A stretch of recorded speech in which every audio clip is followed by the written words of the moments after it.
Les mathématiques, comme les échecs, sont un jeu. C'est-à-dire, je n'arrive pas à très bien définir ce que c'est qu'un jeu, d'ailleurs. C'est pas très simple, à mon avis. Disons qu'il y a un certain système de règles formelles, de règles du jeu, et avec ces règles, on construit des choses, on fabrique des choses. Oui. Et en ce sens, il me semble que les mathématiques contiendraient, engloberaient le jeu d'échecs. Il est fort possible, effectivement, je le crois, qu'à la suite des travaux qu'on fait en particulier en Union soviétique, il y a une collaboration entre les joueurs d'échecs et les mathématiciens en ce qui concerne la programmation, il est fort possible que les problèmes posés par le jeu d'échecs entraînent un développement de la programmation. Lorsque un programme joue aux échecs, il joue d'une manière, disons, actuellement, et sans doute pour encore assez longtemps, assez médiocre.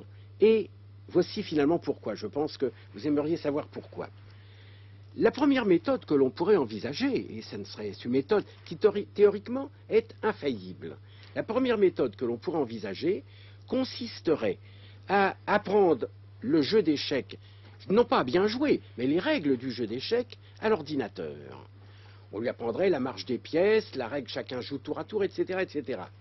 Et puis ensuite, on le laisserait examiner à partir de la position initiale, on le laisserait examiner d'abord tous les coups blancs possibles au premier coup, il y en a 20. Puis toutes les réponses noires. À chaque coup, ça en fait 20 également, 20 fois 20, 400, pour un coup complet, blanc et noir. Et puis, deuxième coup, troisième, très vite, l'arbre du nombre de coups augmente. Si on fait le compte du nombre de branches qu'il faudra à cet arbre, encore une fois, c'est un nombre beaucoup plus grand que vous l'imaginez.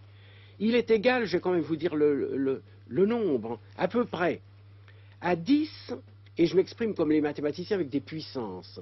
10 puissance un exposant qui est lui-même 10 puissance 70. L'exposant tout seul est supérieur au nombre de particules qui existent dans tout l'univers observable, au nombre d'atomes, de molécules, de photons, de protons, etc. On a quand même trouvé le moyen de tourner la question. Eh bien, c'est non pas de demander à l'ordinateur d'examiner tous les coups blancs, tous les coups noirs, etc., et les conséquences des conséquences, on injecte dans le programme des principes de jeu découverts par des hommes. On ne demande pas à l'ordinateur de les découvrir, on lui demande de les apprendre. Dirigez vos pièces vers le roi adverse, vers le centre, prenez les colonnes ouvertes avec des tours, etc. Et en apprenant à l'ordinateur le moyen judicieux de combiner ces différents principes, eh bien, il peut jouer d'une manière, disons, qui est convenable, car je crois que les 9/10 des joueurs dans le monde jouent déjà moins bien que l'ordinateur. Mais le dernier 10e, mieux. Le comédien Philippe Nicot est aussi un bon joueur d'échecs. Alors nous avons voulu savoir s'il faisait partie des 10% de taille à lutter avec l'ordinateur. Prudent, il a fait appel à son fils, âgé de 9 ans, grand joueur lui aussi. Alors qu'est-ce que tu joues? PK4. PK4, c'est le pion du roi alors. Voilà. PK4, oui, allons-y, c'est bon. PK4. Oui. On va faire pareil que la dernière fois, elle va voir. On va. Tu réfléchis simplement au coup d'après, hein, et aux autres coups. Quelle est la riposte? Ça va être plus long, là. Hein. On va jouer des coups différents.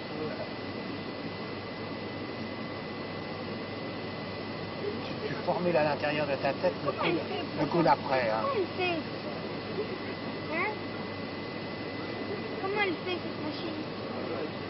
C'est programmé d'avance. Tu vas demander à ces messieurs de la technique comment ils ont programmé leur coup. Dites donc, mais c'est extrêmement long, ça. Ah oui, on a augmenté le temps, on a augmenté la limite. Attendez, maintenant il est à peu près à la moitié, il a dépassé la moitié de l'exploration.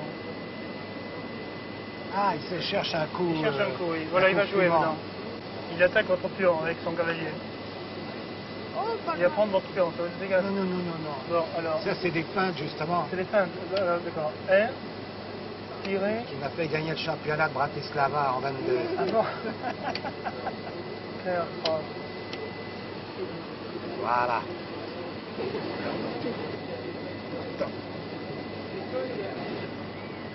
Voilà. Oh là là. Ah, ridicule. Il l'a senti venir. C'est honte parce que c'est bon.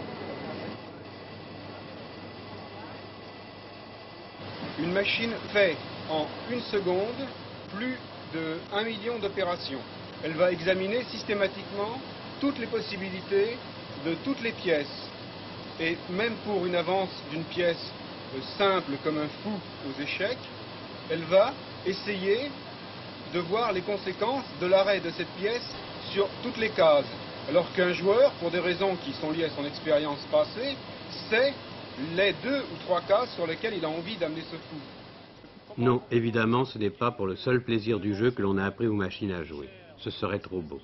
Les ordinateurs ne sont pas comparables à cet automate construit au XVIIIe siècle et qui amusait tant la cour de Vienne. Non, tout simplement, les échecs sont un bon outil pour faire progresser l'informatique.